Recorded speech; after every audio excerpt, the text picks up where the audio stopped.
우리 아모스서 3장 살펴보겠습니다. 우리 아모스 3장 3절 4절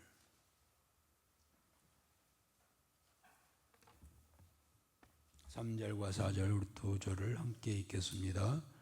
두 사람이 뜻이 같지 않는데 어찌 동행하겠느냐며 사자가 움킨 것이 없는데 어찌 수풀에서 부르짖겠으며 젊은 사자가 잡은 것이 없는데 어찌 굴에서 소리를 내겠느냐.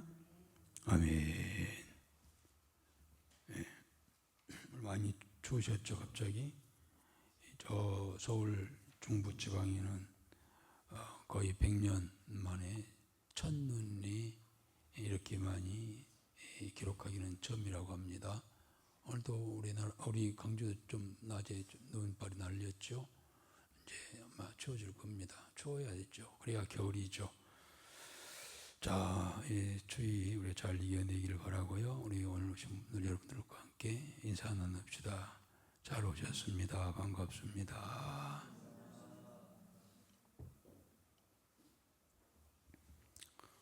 여전히 저는 제 말씀 변하도록 그렇게 하겠습니다.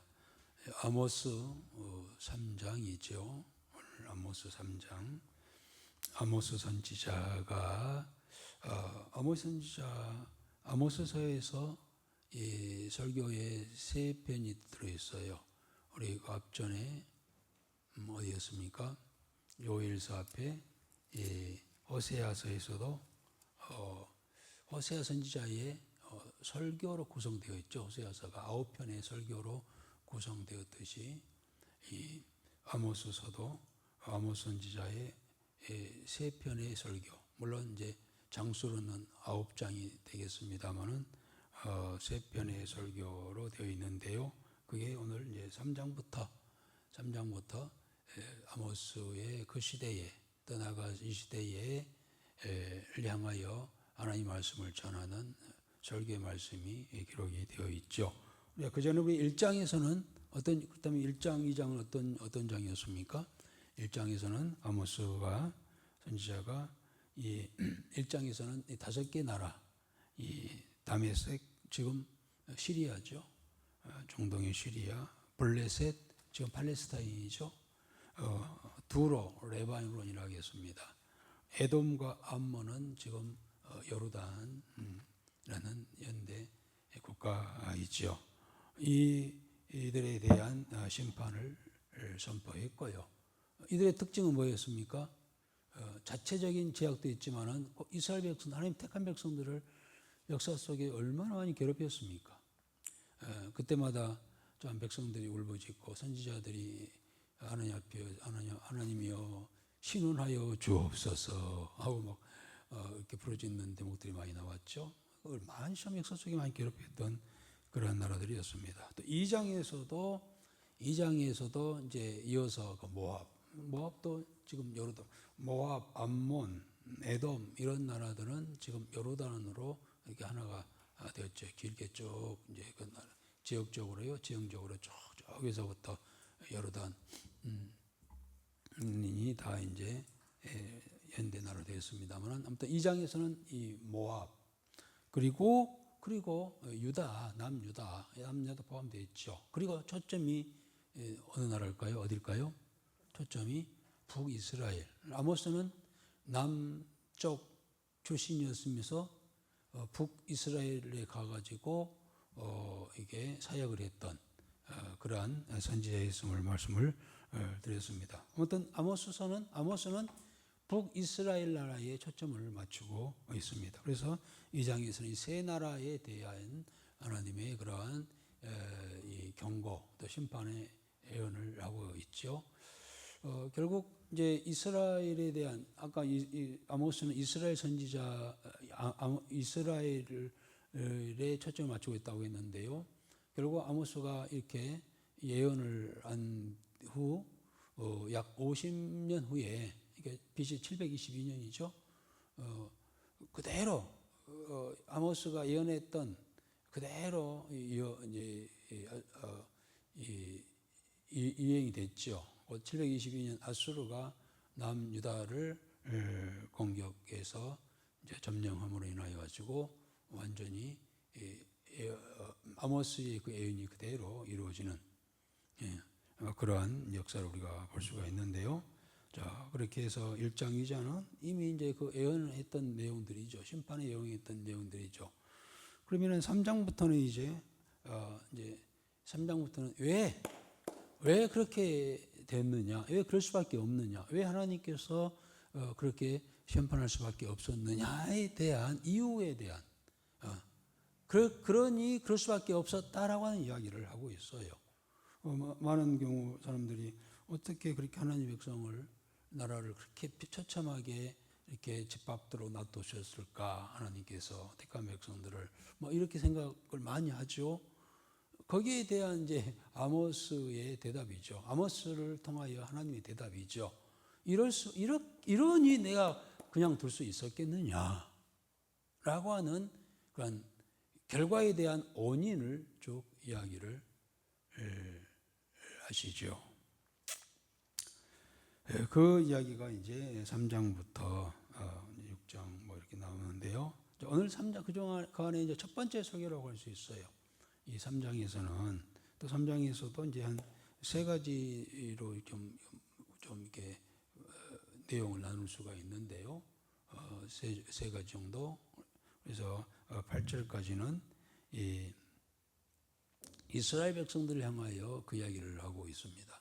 그렇게 할 수밖에 없는 원인, 하나님께서 심판할 수밖에 없는 원인에 대해서 이야기하면서 이스라엘 백성들 들어야 한다라고 하는 이야기가 8절까지가 나와 있고요.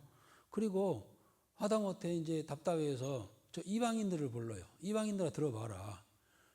하나님께서 이스라엘 백성들, 택한 백성들이라고 했지만은 심판하지 아니할 수가 없지 않겠느냐고 이방인들을 불러가지고 그 하소연을 하는 내용이 나오고 있습니다. 그리고 결국 이제 11절부터 마지막 절까지는 하나님께서 와 같이 심판하시겠다라는 이야기지만은 그러나 마지막 결론은 늘 우리가 각 권마다 그렇고 각 권의 장마다 대부분 들어있는 게 뭐냐면은요, 선지서의 특징이 바로 그거잖아요. 선지서의 특징이 책도 그렇고 장도 그렇고 무슨 내용입니까? 하나님께서 심판하시겠다. 그러나 다시 회복시켜 주겠다 라는 이야기로 항상 마무리하잖아요. 그 이유가 뭘까요?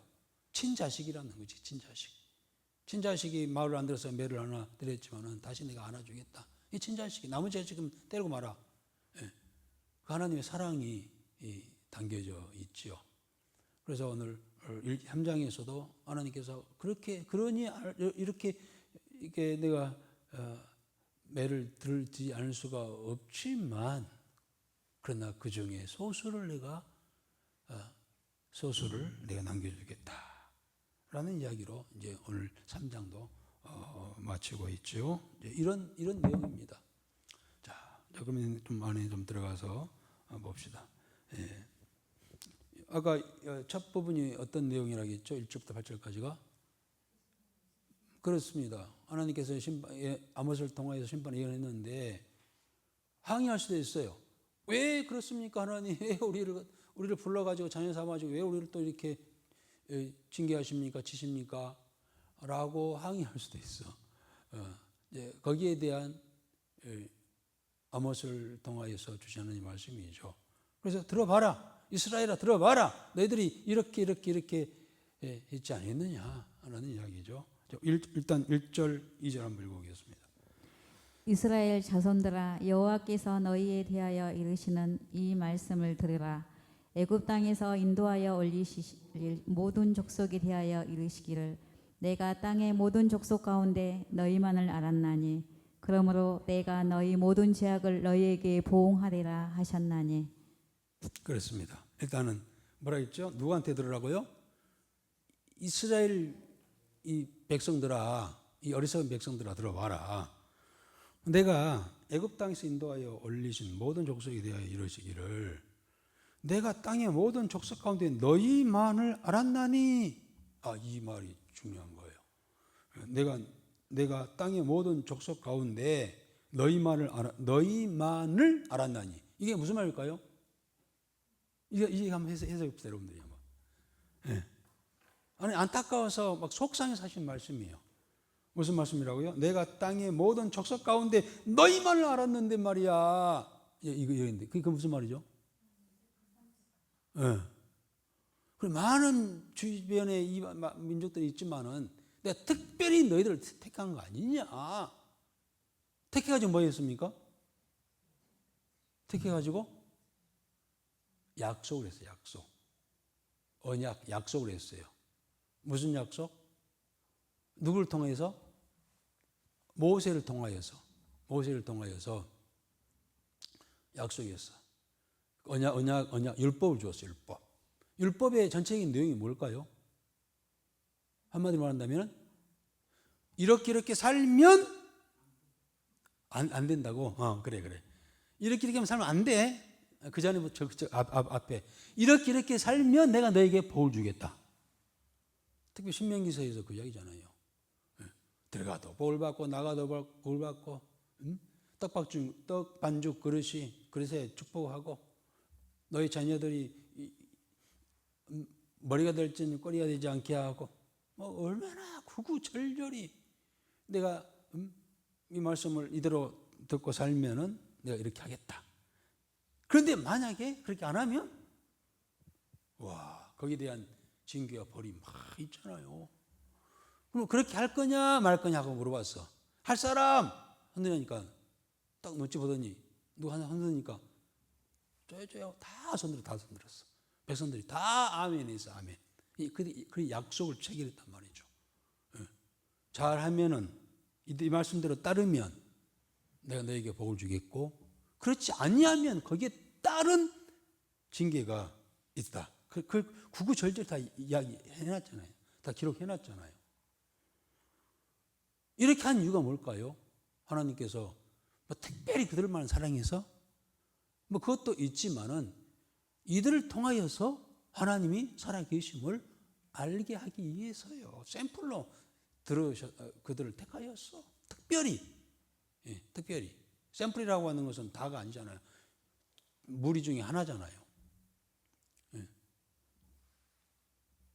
그 언약을 했다는 거예요. 그러니까 특별하게 택하여 하나님께서 너희과 약속을 했다. 이거 대단한 거잖아요. 그런데 그들이 그 규정을 지금 어겼다고 안 어겼다고? 어겼어. 그렇기 때문에 그 언약한 대로 규정대로 신명기서 28장 14절 15절부터 잘 이행했으면 14절 안에 있는 복을 줬겠지만은 줬었어. 그런데 이행하지 아니함으로 15절부터 61절까지 있나요? 내가 그 약속 계약서에 의해서 내가 너희를 징계하겠다. 할 말 있어? 응? 약속했잖아요. 그 이야기예요. 그런데 다른 게 이제 뭐냐면요, 이방인들이 죄를 지으면은요, 그들이 지은 죄로 인하여서 심판해요. 그러나 이스라엘 백성들이 죄를 지으면은요, 어떤 것에 근거해서? 약속에 의해서 하나님 심판을 하신다는 거예요. 이게 좀 달라요. 똑같이 징계를 하지만은요, 일반 사람들은요, 자기가 지은 죄로 그냥 다 벌을 주죠. 그러나 하나님의 언약의 백성들에게 있어서는 그 언약을 어긴 것으로 근거하여 벌을 준다는 거예요.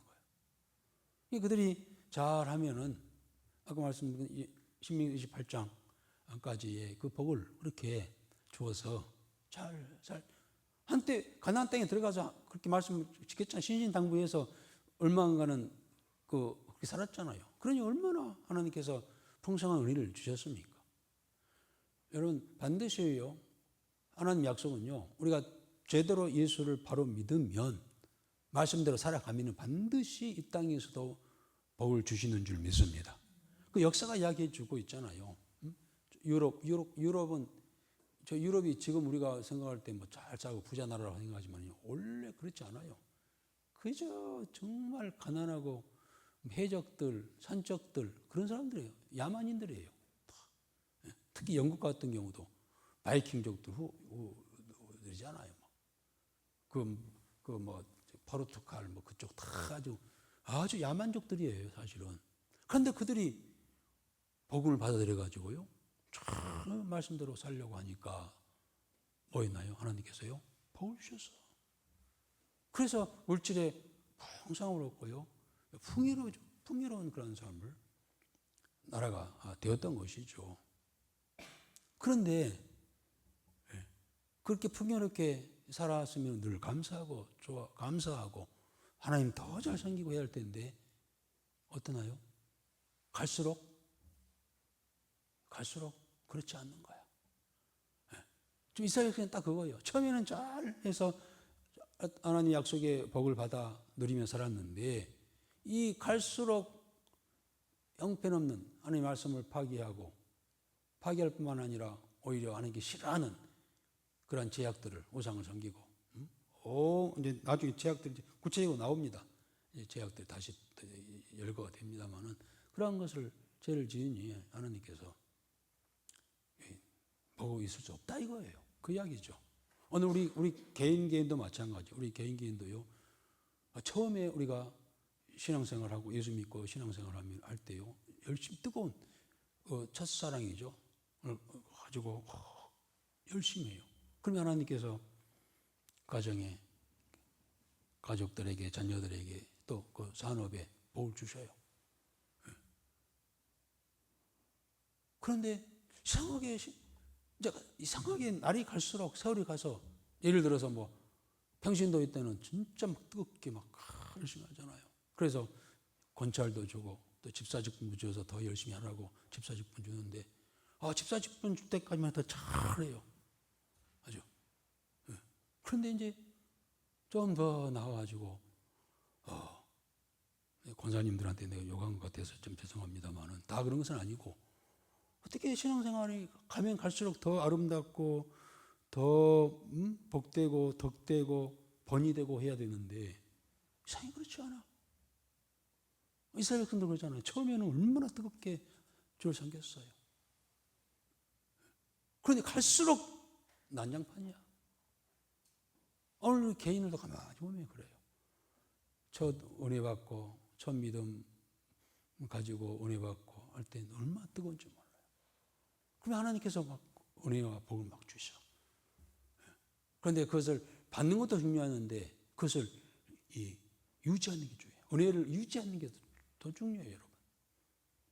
그런데 갈수록 점점 세월이 가면서 이상해져. 그 속에 있는 독성과 악성과 재성이 막 나오는 거예요, 또. 그래서 요한계시록 2장에 보면은 7교회가 나오잖아요. 7교회 특징이 있는데 첫 번째 나오는 교회가 에베소 교회잖아요. 에베소 교회의 특징이 뭘까요?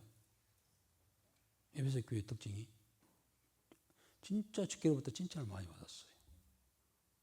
그런데 한 가지 너에게 책망할 것이 있다. 뭐라고 했어요?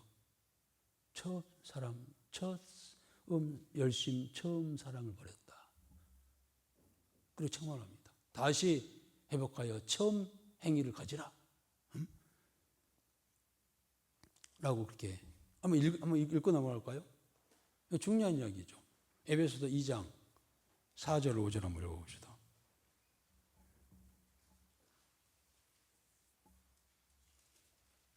다 같이 읽어보세요. 그러나 너를 책망할 것이 있나니 너의 처음 사랑을 버렸느니라. 그러므로 어디서 떨어졌는지를 생각하고 회개하여 처음 행위를 가지라.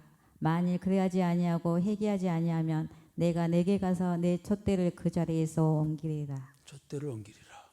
지금 이스라엘 백성은 그거예요. 첫 열심, 첫사랑, 첫 열심을 가지고 얼마나 열심히 했어요. 하나님께 축복을 주셨습니다. 그런데 갈수록 변질돼 가네. 그래서 지금 심판하시겠다는 것은 무슨 말입니까? 에베소서 2장 5절 마지막 부분에 너의 위치를, 촛대를 옮겨버리겠다. 이 이야기예요. 우리는 이 말씀에 대해서요, 우리 개인 각각 개인에게도 우리가 이 말씀을 늘 명심해야 돼요. 혹시나 내가 첫 열심, 첫사랑을 내 버렸는가, 버리지 않았는가, 가면 갈수록 더 뜨거운 마음으로 주를 향하여 나가고 있는가, 이걸 늘 점검을 해야 해요. 그렇지 않으면 촛대를 옮긴다는 거예요.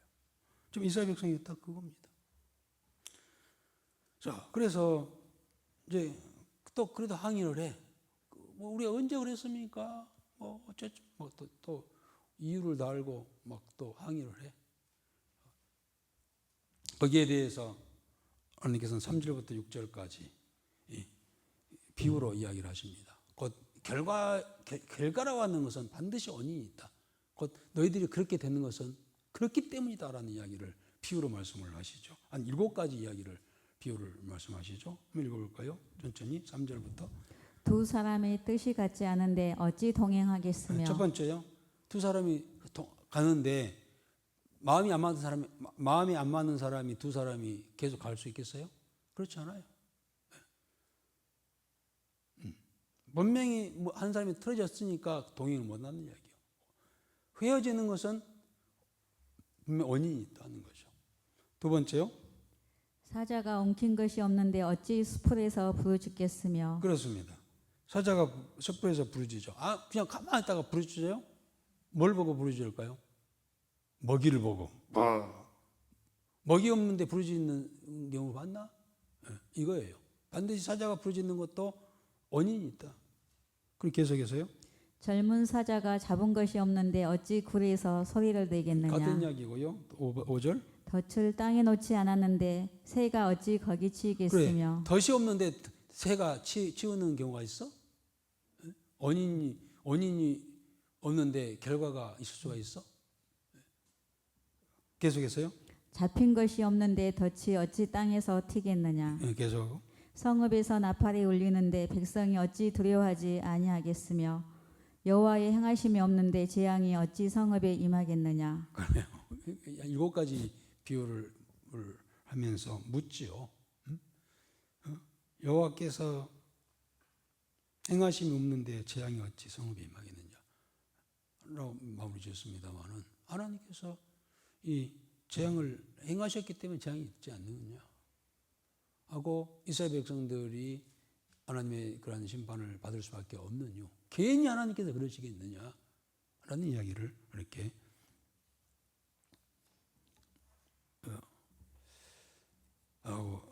하고 있죠.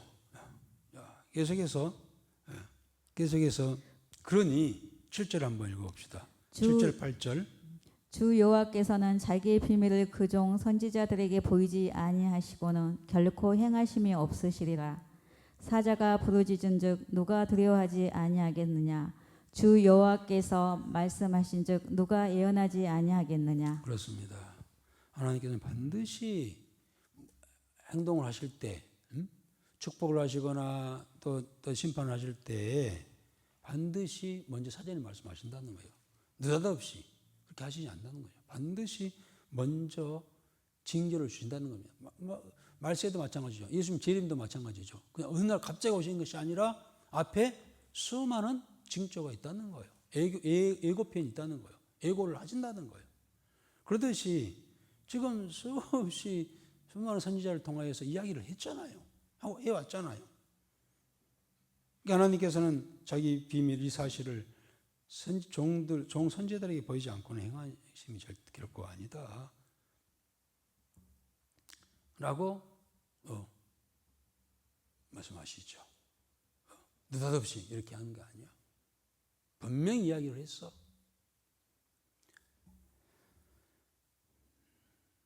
두 번째 부분에 있어서는 이제 아까 말씀드렸죠. 아도 답답하게 해서 이방인들을 동원해요. 이방인들 한번 들어봐라. 저들이 그렇다고 해서 항의하고 갔는데 한번 들어보고 한번 생각해봐라 하고 9절 10절 읽어봅시다. 아스도의 궁궐들과 애굽 땅의 궁궐들의 선포하여 이르기를 너희는 사마리아 산에서 모여 그 성 중에서 얼마나 큰 요란함과 학대함이 있나 보라 하라. 자기 궁궐에서 포악과 겁탈을 쌓는 자들이 바른 일 행할 줄을 모르느니라. 여호와의 말씀이니라. 그래요. 대표적인 두 나라를 이야기하고 있어요. 근데 앞에 아수도 나온 아수도 어딜까요? 아수도는 사실 여기 블레셋 다섯 개 성읍 중에 하나예요. 그러니까 블레셋을 이야기한 건지, 그런데 이제 학자들은 이 아수도시 아니라 아수로 뭐 아수르라 해도 좋고 아수도시라 해도 좋고 블레셋 어떤 대표적인 나라 두 나라 애굽하고 두 나라를 불러가지고 한번 들어봐라. 너희가 사마리아 산들에 모여. 사마리아가 어딜까요? 사마리아 어디예요? 북이스라엘의 수도. 그러니까 북이스라엘들의 저기 제약상을 좀 봐봐라. 예. 그들이 성중에서 얼마나 큰 열한함과 학대함이 있나 보라. 그러니까 북이스라엘이요.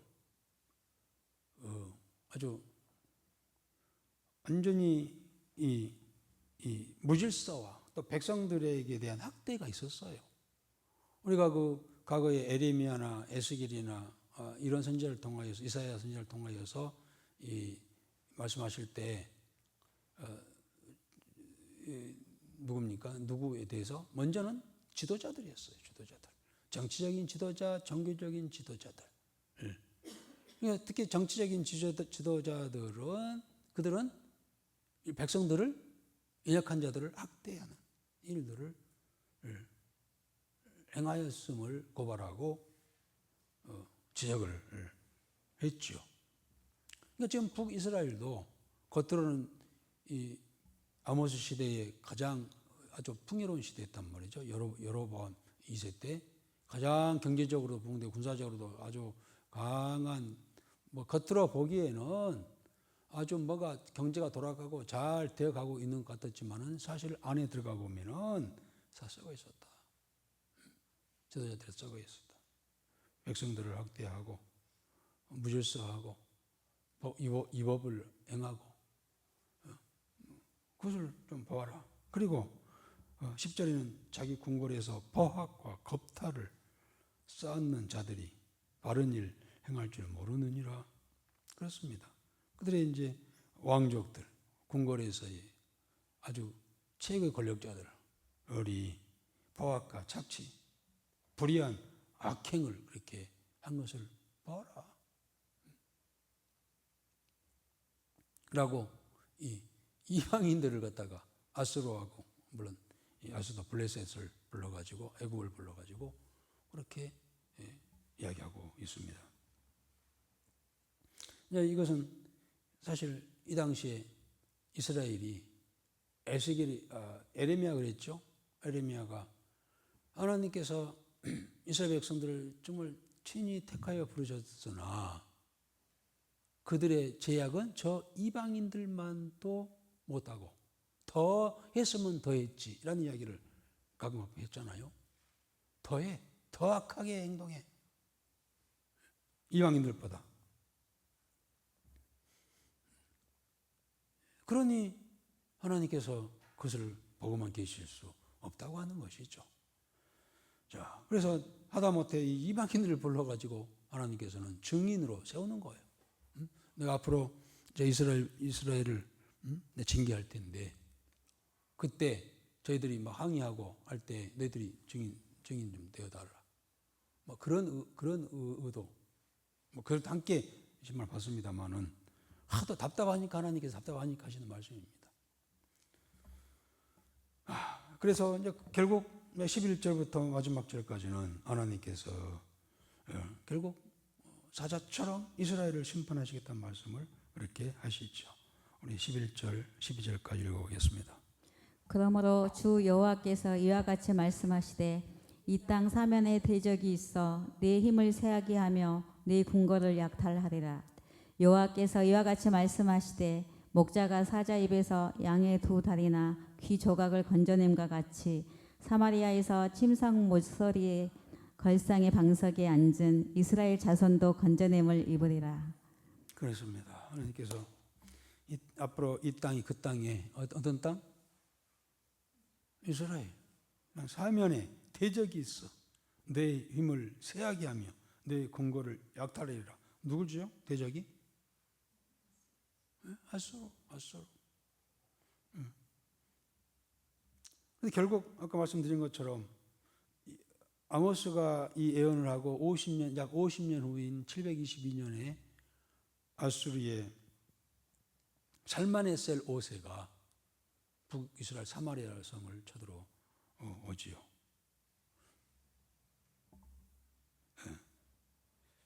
그래가지고 그 아서 그 잔인성을 이야기를 합니다. 얼마나 짓밟는지 12절에 보면은 여호와께서 같이 말씀하시되 목자가 사자 입에서 양의 두 다리나 기초가를 건져낸 것 같이. 우와.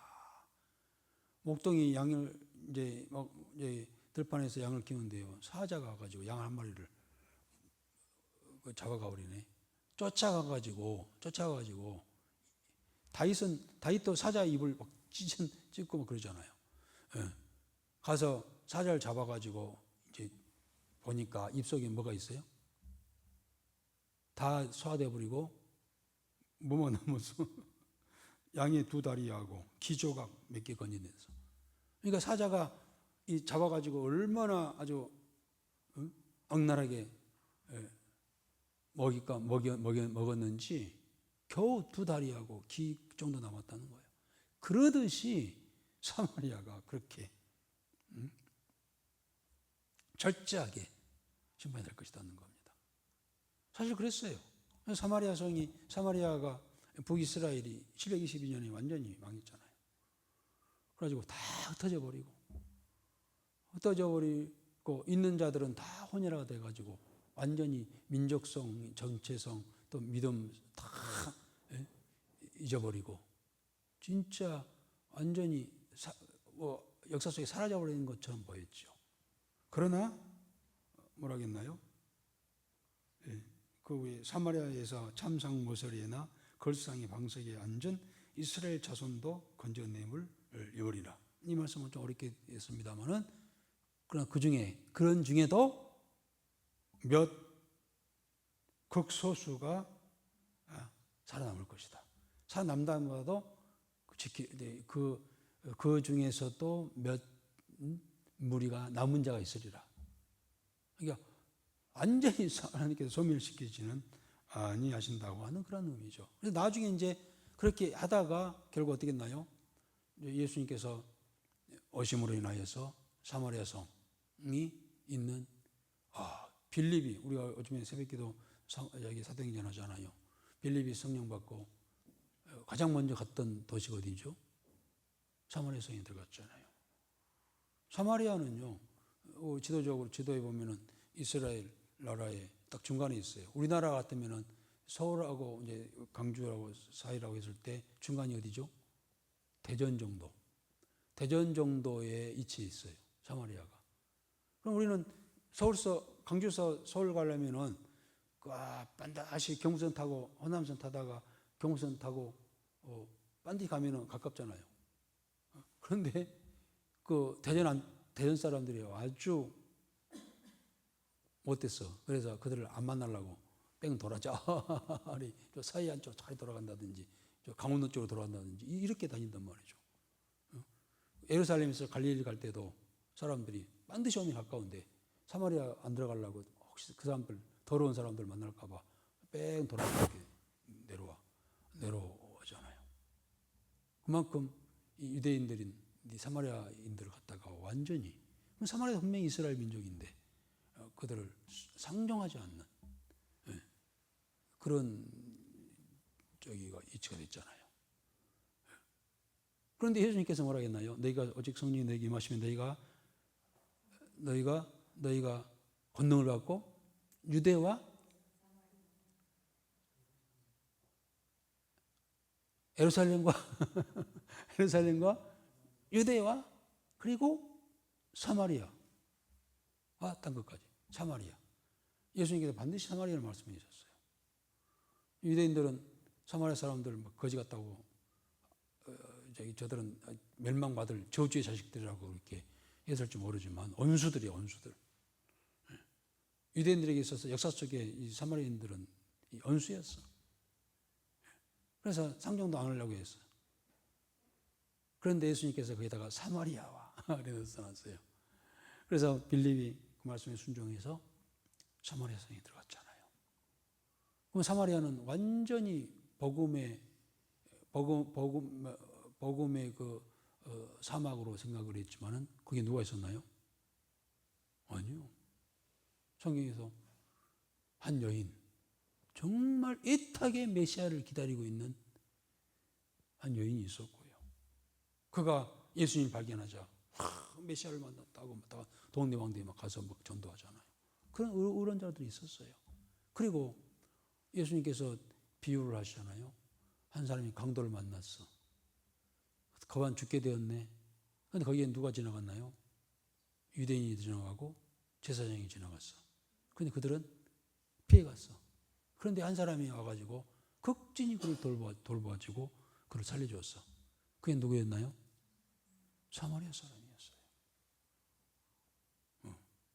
이 예수님께서 이 말씀을 하신 이유는 물론 그래서 예수님께서 그렇게 하시면서 진정한 이웃이 누구냐라고 말씀하셨지만은요, 사마리아에도 의로운 자가 있다는 거예요.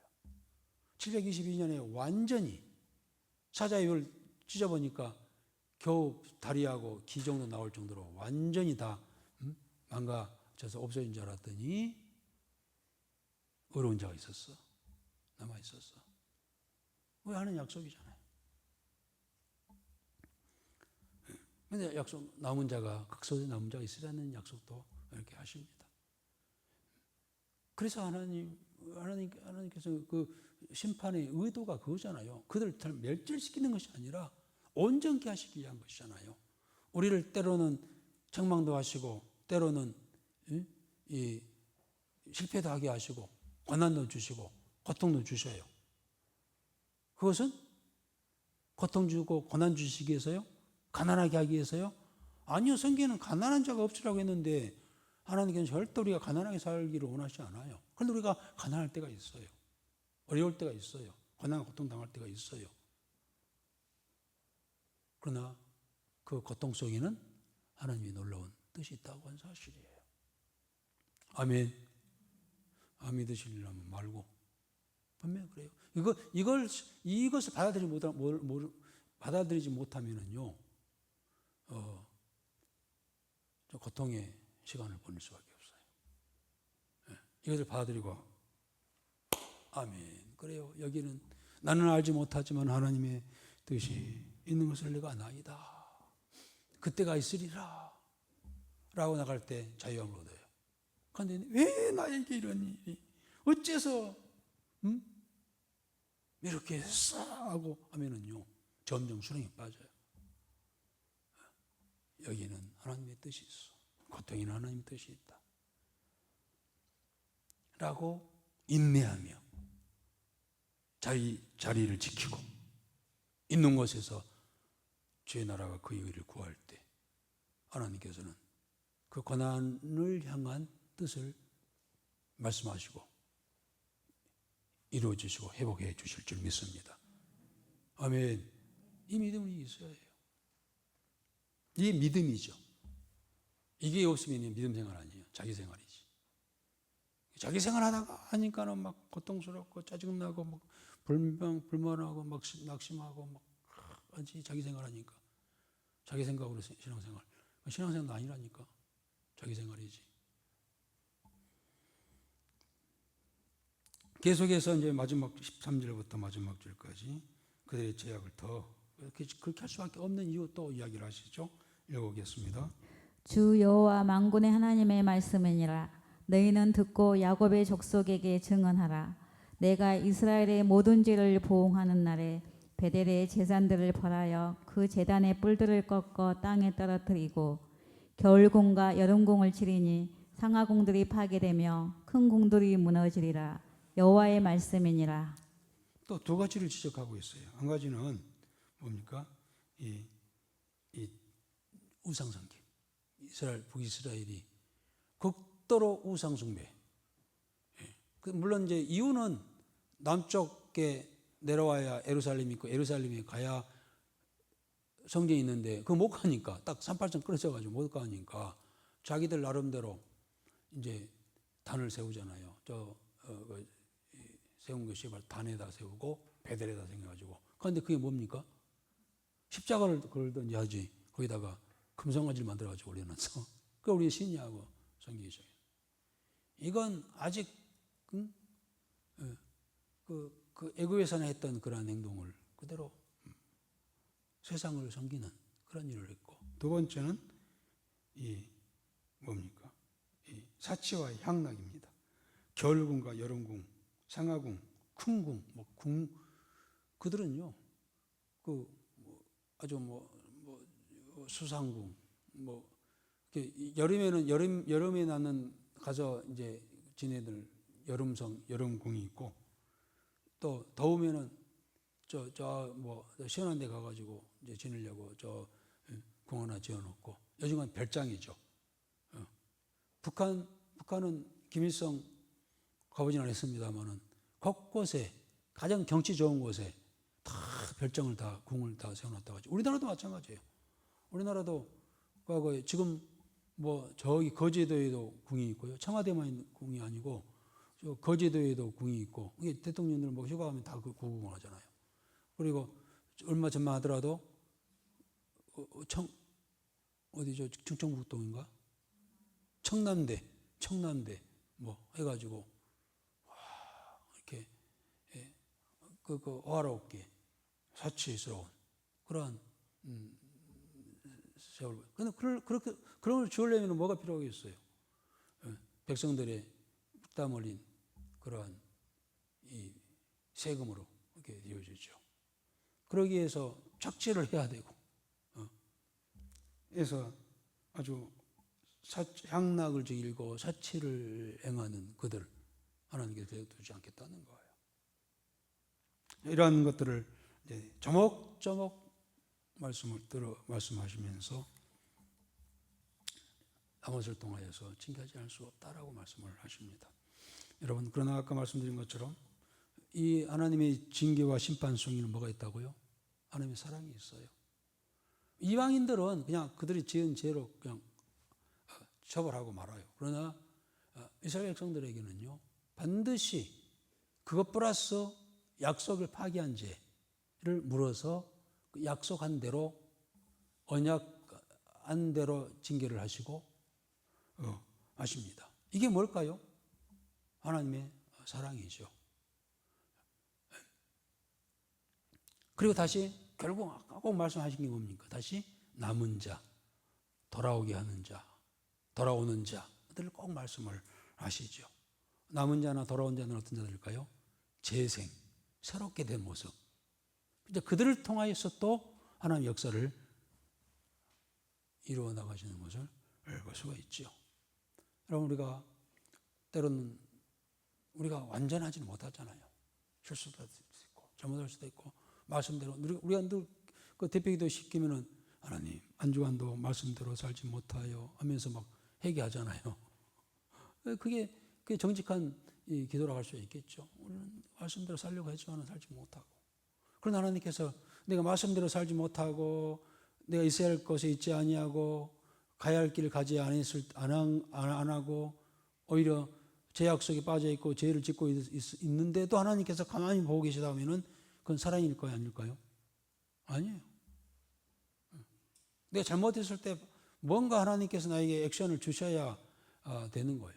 내가 잘못하고 죄 짓고 이렇게 신앙생활, 믿음 생활이 아니라 자기 생활을 하고 있는데도 하나님께서 가만히 보고 계시다면 나는 버린 자인가 돌아봐야 된다는 거예요. 그 바울이 하는 이야기잖아요. 돌아봐야 돼요. 버렸으면 하나님 간섭하지 않아요. 냅둬버려. 그러나 버리지 않았다고 한다면 징계를 하시죠. 그게 하나님의 사랑이라고 하는 겁니다. 때로는 실패로, 때로는 가난으로, 때로는 원치 않는 질병으로, 또 받아들이기 힘든 그러한 상황으로 때로는 우리를 징치하시는 것을 볼 수가 있어요.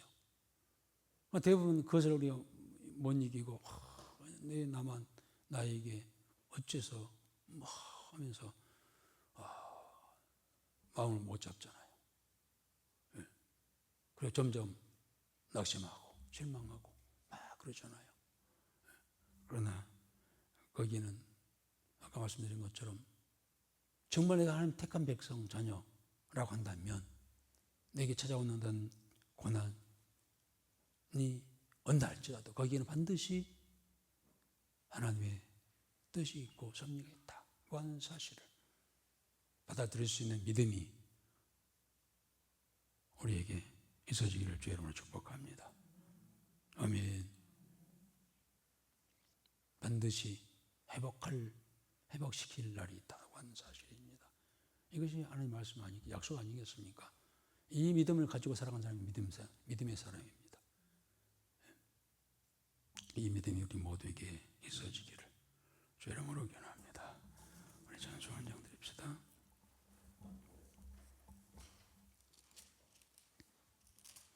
우리 373장 한 장 드릴까요?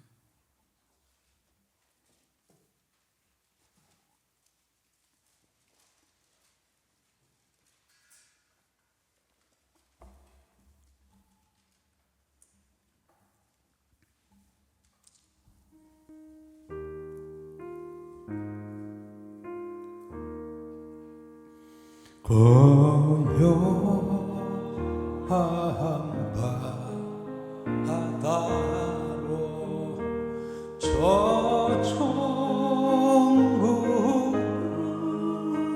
날 때 주 내게 수부 주시니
오늘도 함께 하시고 우리가 마땅히 드려야 할 주의 말씀을 아모스 선지자를 통하여서 듣게 하시니 감사를 드립니다. 모든 결과에는 원인이 반드시 있듯이 하나님께서 이스라엘 백성들의 향한 그런 진노는 이와 같은 원인 때문이었음을 우리가 다시 한번 알게 하셨나이다. 그러나 하나님의 징계와 심판도 그 속에 하나님의 극진하신 그런 사랑이 있었음을 우리가 발견하나이다. 오늘도 그 하나님을 찬양하며 우리의 삶 속에 때로는 우리가 주의 뜻을 따라 주의 말씀대로 살아가기를 원하나 그렇지 못할 때가 있었음을 고백합니다. 그러나 하나님께서는 그를 보고 계시지 아니하고 때로는 우리를 이런저런 방법으로 우리를 바른 길로 인도하시기를 애쓰시는 그 하나님의 그 뜻을 알게 하여 주시옵시고 때론 행여 내게 찾아온 그런 시련과 고난과 그러한 환난과 그러한 마음속에 있는 그런 실망이 온다 할지라도 거기에는 반드시 하나님의 놀라우신 사랑의 그리고 축복의 뜻이 있음을 알고 받아들이고 인내하며 기다릴 줄 아는 그런 우리의 삶이 되게 하여 주시고 과정에서 우리가 항상 행여라도 하나님의 길에 주의 길에 진리의 길에 생명의 길에 잘못된 길에 서 있지 않는 것을 늘 살펴보면서 한 걸음 한 걸음 주를 향하여 나가게 하여 주옵소서. 오늘도 이 믿음을 가지고 다시 나갑니다. 주께서 주의 성령께서 함께 하시고 동행하여 주옵소서. 오늘도 저들이 거치는 모든 조소마다 불담으로 지켜 주옵소서. 예수님의 이름으로 기도드리옵나이다. 아멘.